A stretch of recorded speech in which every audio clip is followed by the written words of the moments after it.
Assalamualaikum warahmatullahi wabarakatuh. Apa kabar anak-anak sekalian? Sebelum memulai video pembelajaran ini, Ibu ingin memperkenalkan diri. Nama Ibu Lisdawani, SPDGR, mengajar di bidang studi Bahasa Indonesia.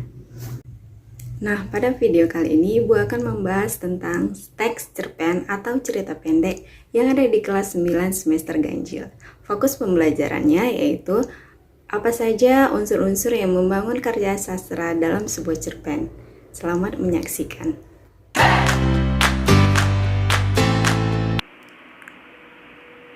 Kompetensi dasar: mengidentifikasi unsur pembangun karya sastra dalam teks cerita pendek yang didengar dan dibaca.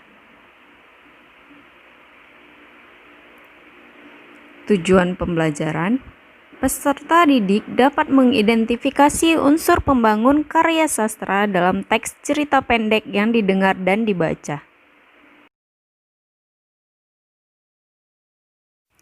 Nah, sebelum kita membahas lebih jauh tentang unsur-unsur cerpen, ada baiknya kita mengetahui terlebih dahulu apa itu cerpen. Berdasarkan KBBI, cerpen merupakan sebuah tulisan mengenai kisah yang pendek yang isinya tidak melebihi dari 10.000 kata, yang berisi mengenai seorang tokoh. Sedangkan menurut J.S. Badudu, cerpen adalah sebuah karangan cerita yang hanya berfokus pada satu kejadian saja.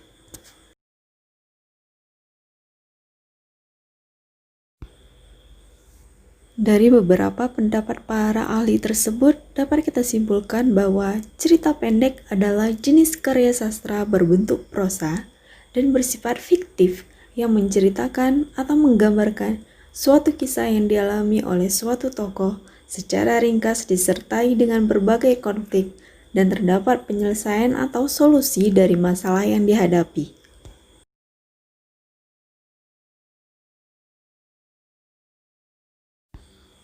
Adapun yang menjadi ciri-ciri dari sebuah cerpen antara lain: pertama, terdiri kurang dari 10.000 kata. Kedua, selesai dibaca hanya dalam sekali duduk. Ketiga, bersifat fiktif atau hayalan belaka. Keempat, hanya mempunyai satu alur saja. Kelima, isi dari cerita berasal dari kehidupan sehari-hari. Yang keenam, penggunaan kata-kata yang mudah dipahami oleh pembaca.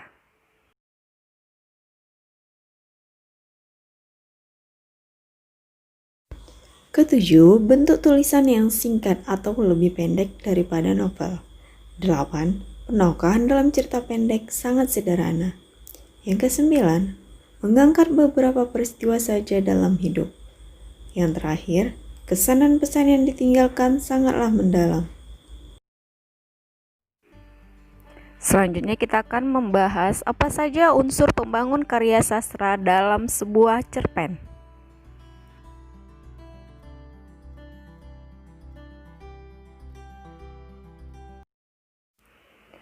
Yang pertama, unsur intrinsik. Suatu unsur yang menyusun suatu karya sastra dari dalam yang mewujudkan struktur sebuah karya sastra. Yang kedua, unsur ekstrinsik. Semua unsur cerpen yang membentuk cerpen itu sendiri dari luar. Nah, apa sajakah yang termasuk unsur intrinsik dalam cerpen? Mari kita bahas. Tema. Tema adalah gagasan utama yang menjadi dasar jalannya cerita dalam cerita pendek. Jadi, dengan tema kita tahu sebuah cerpen itu bercerita tentang apa.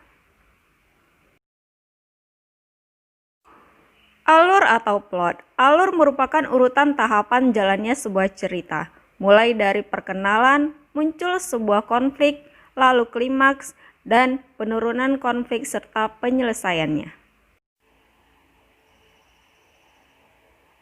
Alur maju, yaitu alur yang dipakai dalam sebuah cerpen yang menceritakan kisahnya secara runtut ke depan. Alur mundur adalah rangkaian cerita yang di dalamnya ada menceritakan kisah masa lalu atau masa lampau dalam rangkaian ceritanya. Yang ketiga adalah alur campuran, yaitu alur yang merupakan gabungan dari alur maju dan alur mundur.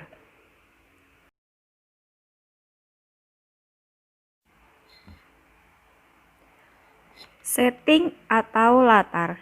Setting dalam cerita pendek meliputi tempat atau latar, waktu, dan suasana yang tergambar dalam cerita pendek. Untuk tempat, menggambarkan tentang lokasi kejadian dalam peristiwa sebuah cerpen. Untuk waktu, menggambarkan tentang kapan kejadian atau peristiwa dalam cerpen berlangsung. Untuk suasana, menggambarkan bagaimana kondisi suasana yang ada dalam cerita pendek tersebut.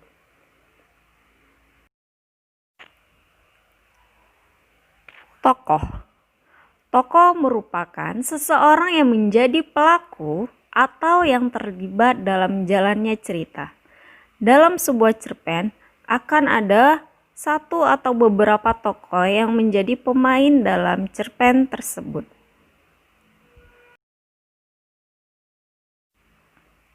Penokohan.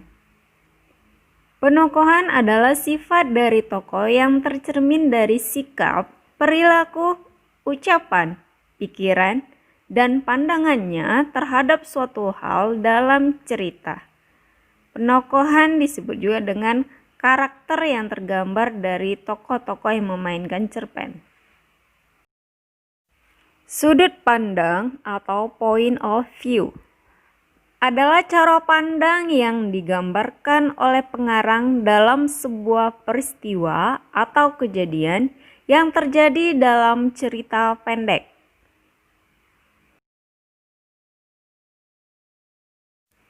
Yang pertama, sudut pandang orang pertama, pelaku utama. Dalam sudut pandang ini, tokoh aku akan menjadi pusat perhatian dan tokoh utama yang menceritakan tentang peristiwa yang dialaminya dalam cerita pendek. Kedua, sudut pandang orang pertama, pelaku sampingan. Dalam bagian ini, tokoh aku muncul sebagai pelaku tambahan atau saksi saja. Biasanya tokoh aku hanya muncul dalam pengantar dan penutup cerita.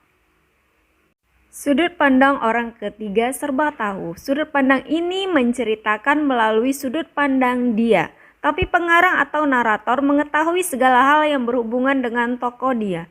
Pengarang cerpen mengetahui segalanya.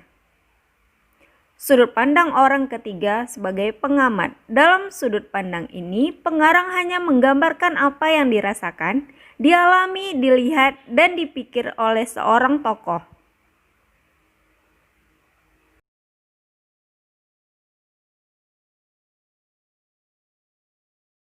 Amanat. Amanat merupakan sebuah pesan moral yang disisipkan pengarang di dalam cerpen agar pembacanya dapat menyerap pelajaran yang dapat dipetik dalam karangan cerpen tersebut. Nah, selanjutnya kita akan membahas unsur-unsur ekstrinsik. Yang pertama, latar belakang masyarakat. Latar belakang masyarakat adalah pengaruh kondisi latar belakang yang terdapat di masyarakat yang dapat mempengaruhi terbentuknya jalan cerita dalam cerpen. Pengaruh kondisi tersebut seperti kondisi politik, ideologi, sosial masyarakat, dan kondisi ekonomi masyarakat. Yang kedua, latar belakang pengarang. Latar belakang pengarang mencakup tentang pemahaman, faktor-faktor, atau motivasi pengarang untuk membuat sebuah cerpen. Latar belakang pengarang meliputi 1. Riwayat hidup pengarang. Pada bagian ini berisikan tentang biografi pengarang secara menyeluruh. Faktor ini dapat mempengaruhi pengarang dalam mengarang cerpen berdasarkan pengalaman pribadinya. Kondisi psikologis. Ini meliputi mood dan motivasi. Kondisi ini sangat mempengaruhi dengan apa yang akan ditulis dalam cerita. Contohnya seperti jika pengarang sedang dalam keadaan sedih, dia akan membuat sebuah cerpen yang menceritakan sedih juga.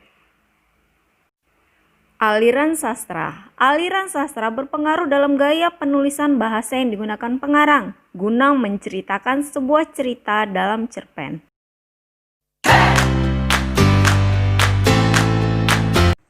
Nah, itulah tadi penjelasan Ibu tentang unsur pembangun karya sastra dalam sebuah cerpen. Sebelum kalian mengidentifikasi sebuah cerpen, kalian harus menguasai apa saja unsur intrinsik dan ekstrinsik dari cerpen tadi. Setelah kalian kuasai, kalian bisa mulai menelaah unsur pembangun karya sastra dalam sebuah cerpen.